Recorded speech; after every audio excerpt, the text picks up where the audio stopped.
Hello साथीहरू, एकदमै breaking news छ है। भोलिदेखि चाहिँ इन्डियामा चाहिँ जनता कक्रोच पार्टी भन्नेले चाहिँ आन्दोलनको घोषणा गरिसकेको छ।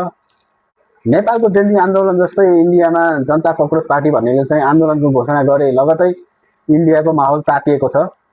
यदि उक्त आन्दोलनलाई नेपालको जेन्जी आन्दोलन जस्तै उग्र पारियो र अनियन्त्रित भयो भने र दमन गर्न खोज्यो भने चाहिँ इन्डिया चाहिँ हरानी हुनेवाला छ। किनभने जनता कक्रोच पार्टीको चाहिँ मोदी सरकारलाई नै सेकेन्ड पार्ने खालको चाहिँ समर्थक र उसको कार्यकर्ताहरू छ भन्ने चाहिँ न्युजमा आएको छ। त्यस कारणले गर्दा नेपालमा रहनुहुने दाजुभाइ तथा दिदीबहिनीहरूले चाहिँ अत्यावश्यक पर्ने दैनिक खाद्य सामग्रीहरू चाहिँ धेर थोर कति सकिन्छ जतन गरेर राख्नुहोला भन्न चाहन्छु। किनभने भोलिको दिनमा इन्डियामा जे जस्तो भए पनि राम्रो भए पनि नराम्रो भए पनि त्यसको प्रत्यक्ष असर भनेको नेपाल र नेपालीलाई पर्न जान्छ।